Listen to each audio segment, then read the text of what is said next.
मैं धन्यवाद दूंगा केंद्रीय मंत्री आदरणीय पशुपति कुमार पारस जी का कि अरवल में जाके पीड़ित परिवार के आंसू पोंछने का काम उन्होंने किया।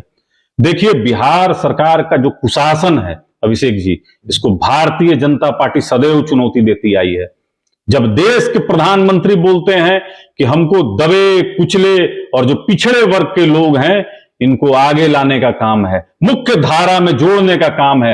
एक तरफ जहां देश के सर्वोच्च पद पर, राष्ट्रपति के पद पर द्रौपदी मुर्मू जी को बैठाया जाता है, वहीं बिहार सरकार अरवल में महिलाओं के साथ किस तरीके से दरिंदगी होती है।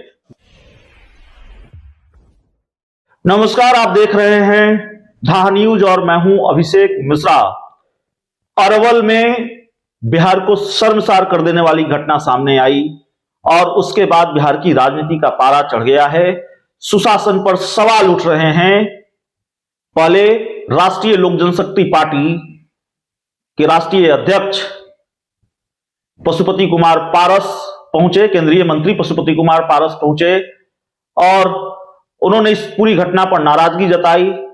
आज लोक जनशक्ति पार्टी रामविलास, उसके राष्ट्रीय अध्यक्ष और उनके तमाम बड़े नेता कार्यकर्ता अरवल पहुंचे हैं और वहां मार्च निकाला है, बिहार बचाओ मार्च।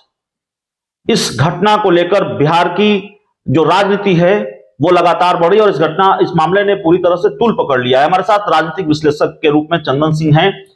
चंदन जी, ये मामला अब सियासी तूल पकड़ता जा रहा है और कितनी बड़ी चुनौती है नीतीश कुमार के लिए ये घटना?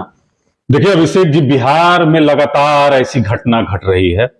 मैं धन्यवाद दूंगा केंद्रीय मंत्री आदरणीय पशुपति कुमार पारस जी का कि अरवल में जाके पीड़ित परिवार के आंसू पोंछने का काम उन्होंने किया।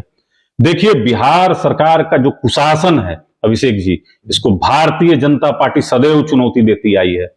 जब देश के प्रधानमंत्री बोलते हैं कि हमको दबे कुचले और जो पिछड़े वर्ग के लोग हैं इनको आगे लाने का काम है, मुख्य धारा में जोड़ने का काम है।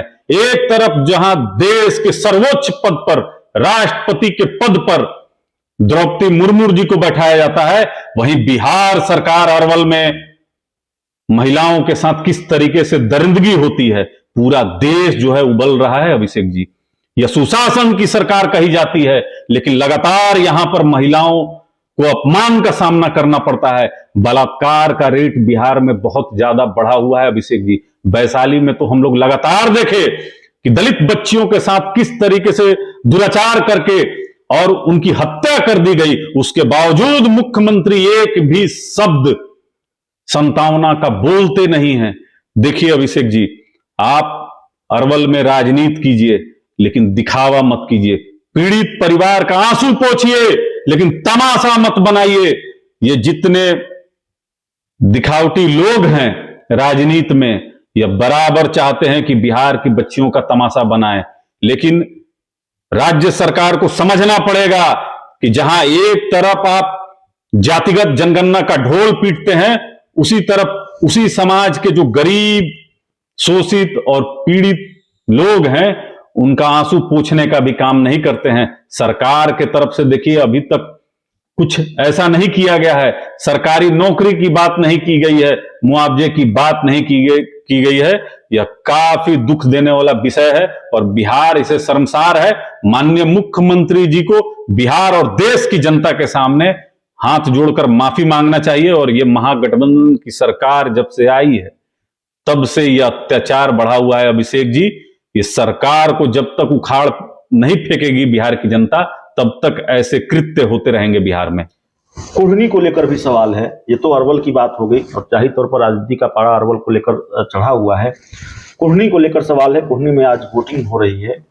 राजनीतिक विश्लेषक की भूमिका में आप हैं, क्या होता हुआ देख रहे हैं?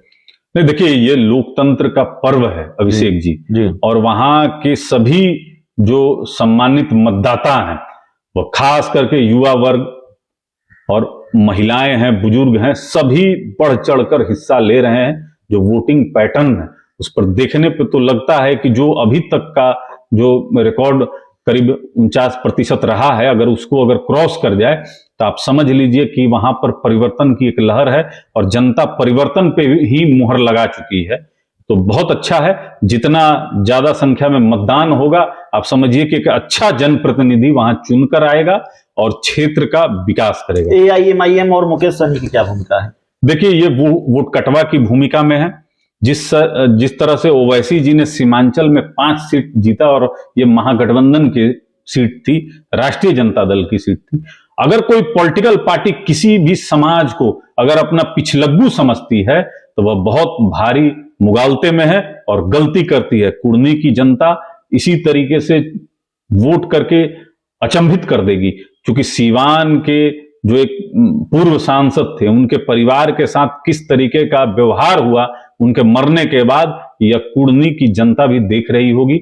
और हमको लगता है कि ओवैसी जी की पार्टी वोट कटवा की भूमिका में होगी, लेकिन राष्ट्रीय जनता दल का जो परंपरागत वोट है उसमें सेंध लगाने में कामयाब होगी। उसी तरीके से मुकेश सहनी जी हैं, सहनी समाज में कुछ वोट काटेंगे और वो भी महागठबंधन का ही वोट होगा। इससे भारतीय जनता पार्टी को जीतने में बहुत आसानी होगी।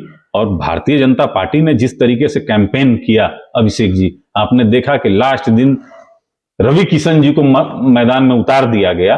रवि किशन जी पूर्वांचल के यूथ आइकॉन हैं और युवा तुर्क कहे जाते हैं, गोरखपुर से सांसद हैं।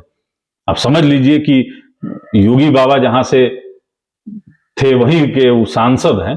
इनका प्रभाव उस क्षेत्र में बहुत तगड़ा है और भारतीय जनता पार्टी का जो नेतृत्व बिहार में है, यह काफी मेहनत कर रहा है। इसका रिजल्ट भी हमको लगता है आज जनता दे देगी। तो रिजल्ट भी बहुत जल्द जनता दे देगी। इस रिपोर्ट में, इस चर्चा में इतना ही। बहुत बहुत धन्यवाद।